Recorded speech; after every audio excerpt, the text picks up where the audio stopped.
레위기 6장 24절부터 30절까지 한 절씩 교독하겠습니다.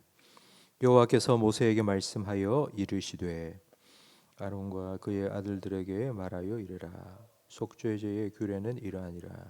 속죄제의 제물은 지극히 거룩하니 여호와 앞 번제물을 잡는 곳에서 그 속죄제 제물을 잡을 것이요 죄를 위하여 제사를 드리는 제사장이 그것을 먹되 곧 회막들 거룩한 곳에서 먹을 것이며 그 고기에 접촉하는 모든 자는 거룩할 것이며 그 피가 어떤 옷에든지 묻었으면 묻은 그것을 거룩한 곳에서 빨 것이요 그 고기를 토기에 삶았으면 그 그릇을 깨뜨릴 것이요 유기에 삶았으면 그 그릇을 닦고 물에 씻을 것이며 제사장인 남자는 모두 그것을 먹을지니 그것은 지극히 거룩하니라. 함께 읽습니다. 그러나 피를 가지고 회막에 들어가 성소에서 속죄하게 한 속죄제 제물의 고기는 먹지 못할지니 불사를 지니라. 아멘. 오늘 본문 말씀은 속죄 제사를 드린 후에 해야 할 일들에 대한 하나님의 말씀입니다. 속죄 제사는 죄를 지은 후 그 죄 용서를 받기 위해서 드리는 제사입니다. 그러니까 죄 지은 사람이 소와 양을 속죄 제물로 하나님께 드리면 하나님께서 그 제사를 받으시고 용서해 준다. 그럼 하나님 용서를 받으면 제사가 다 끝났다라고 생각할 수 있는데 그렇지 않습니다. 제사를 드린 이후에도 할 일이 남아 있고 그 할 일은 제사를 드리는 것만큼이나 중요합니다. 속죄 제사는 오늘날 우리가 드리는 회개 기도라고 할 수 있습니다.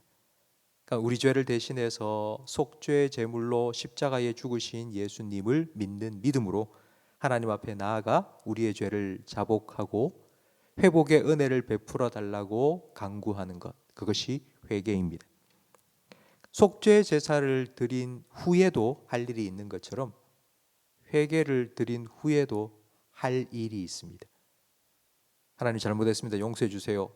끝이 아니라 그 회개 기도를 드리고 난 이후도 하나님께서는 너무 중요하게 여기십니다. 26절 말씀에 보면 속죄 제물은 제사를 드린 제사장이 먹습니다. 우리의 속죄 제물은 바로 예수님입니다. 그 속죄 제물을 제사장이 먹었던 것처럼 왕 같은 제사장이 된 우리는 속죄 제물 대신 예수님을 먹어야 된다 이런 뜻인데 예수님을 먹는다 하면 여러분 뭐 한 가지가 떠오르지 않습니까? 요즘 코로나이기 때문에 우리가 함께 모여서 모든 성도들이 다 성찬을 나누지는 못하지만 바로 성찬을 우리는 떠올릴 수 있습니다. 제자들과 함께 하신 마지막 식사 때에 예수님께서는 떡을 떼어 주시면서 이것은 너희를 위한 내 몸이다. 그리고 포도주를 나눠 주시면서 이건 너희를 위하여 흘리는 내 피다 라고 말씀하셨습니다.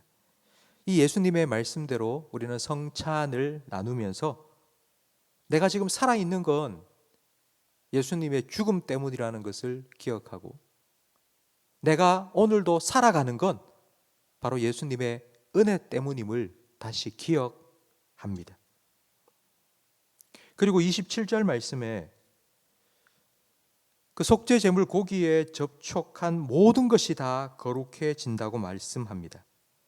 그러니까 제물의 피가 옷에 묻었으면 거룩한 곳에서 그 옷을 빨아야 되고 그리고 그 제물을 삶을 때 사용한 그릇도 다 뭔가 처리를 해야 됩니다. 그러니까 흙으로 빚은 토기는 제물을 넣어 삶으면 그 제물의 국물이 그 토기 안에 스며들기 때문에 반드시 깨뜨려야 됩니다. 그리고 노수로 만든 유기는 스며들지 않기 때문에 닦고 물로 씻어야 합니다. 왜냐하면 속죄 제물은 하나님께 온전히 드려져서 거룩하게 되었습니다. 그 거룩한 속죄 제물에 닿기만 해도 거룩하게 됩니다. 그래서 그 거룩한 옷이나 거룩해진 옷이나 거룩해진 그릇이 부정한 용도로 사용하지 않도록 하나님께서는 원천 봉쇄하신 것입니다. 거룩한 속죄 제물에 살짝만 닿아도 거룩하게 된다면 그 고기를 먹는 사람은 어떻게 되겠습니까? 구약에 속죄 제사를 드리면서 그리고 드리고 난 그 속죄 제물 고기를 먹은 사람이 이토록 거룩해진다면 예수님의 살과 피를 먹고 마신 우리는 어떻겠습니까? 고린도후서 6장에 바울은 우리를 향해서 이렇게 말씀합니다.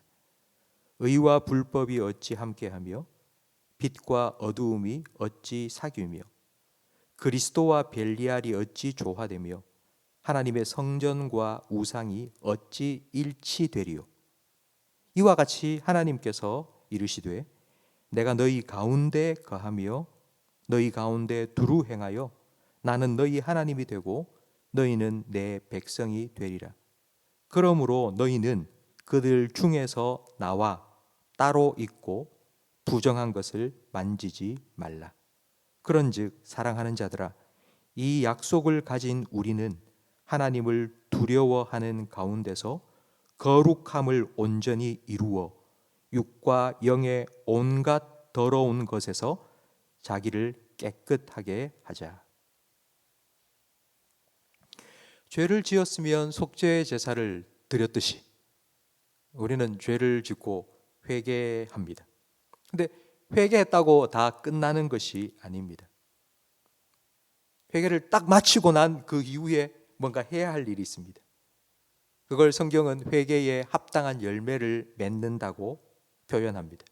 그러니까 그 회개에 합당한 열매가 오늘 본문 말씀 속에는 거룩한 제물에 닿아서 거룩해졌으니 절대 부정한 것에 닿지 않도록 조심하는 바로 그와 같은 삶입니다.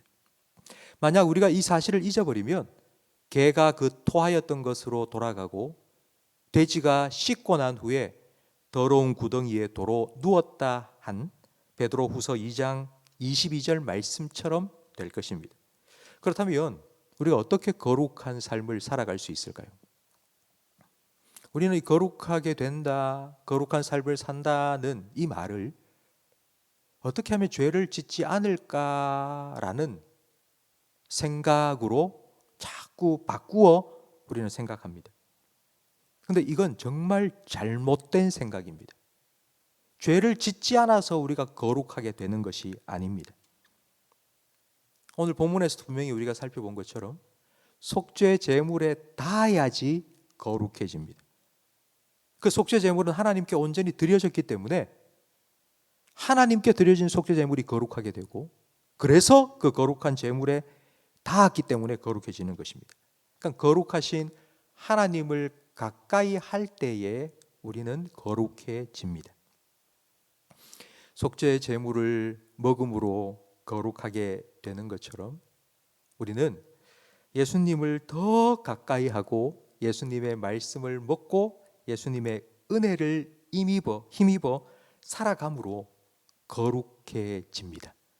그러니까 예수님을 가까이 해야지 우리는 죄를 멀리 할 수 있습니다.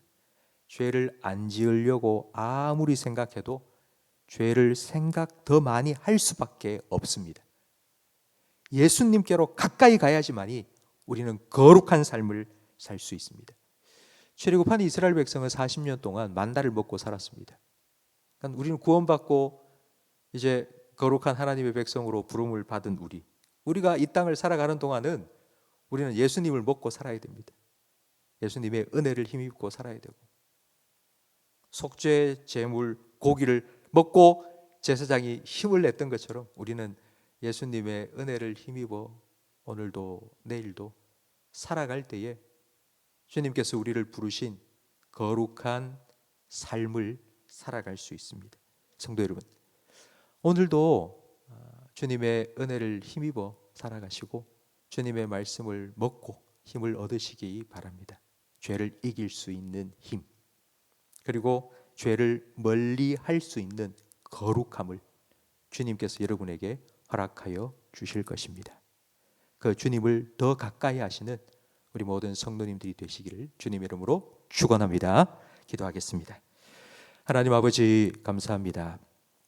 구약에 복잡했던 그리고 절차가 참 까다롭고 힘들었던 속죄의 제사, 예수님의 십자가로 단 한 번에 다 완성해 주시고 우리를 왕같은 제사장 삼아 주셔서 그 보혈의 공로 힘입어 하나님 앞에 하나님 계시는 지성소로 쑥 들어갈 수 있도록 은혜 베풀어 주심을 감사합니다. 비록 이 절차가 정말 간소해지고 간편해졌지만 우리가 드리는 회개의 의미가 무엇인지를 저희들은 늘 기억하게 해 주시옵소서. 우리가 주님으로 인하여 죽어 마땅한 우리가 생명을 얻었고 그 은혜로 주님께서 허락하신 생명을 오늘도 살아간다는 것을 늘 기억하고 주님을 더 가까이 할 수 있는 속죄 제물의 고기를 먹고 제사장이 힘을 얻었던 것처럼 우리도 주님의 은혜를 힘입어 죄를 멀리하고 죄를 이기며 살아가는 우리 모든 성도들이 되게 해 주시옵소서. 하나님 오늘 대선을 합니다. 대한민국 국민으로서 주권을 행사하듯 하나님 나라 백성으로서 기도의 특권을 행사할 수 있는 저희들이 되게 해 주시옵소서. 누가 되든지 하나님께서 그 사람을 하나님의 도구로 붙들어 사용하셔서 완전히 나누어져 있는 국론이 다시 통합되게 해 주시고 우리나라가 계속하여 복음을 전하는 귀한 하나님의 도구로 쓰임 받을 수 있도록 통일한국, 선교한국의 꿈을, 비전을 잘 감당해 나가는 나라로 발전해 나갈 수 있도록 하나님 은혜 베풀어 주시옵소서. 하나님 이를 위하여서 우리 모든 성도들이 기도의 파수꾼, 기도의 불침번으로 나라를 위하여 늘 기도하는 우리 모든 성도들이 되게 해 주시옵소서. 예수님 이름으로 기도합니다. 아멘.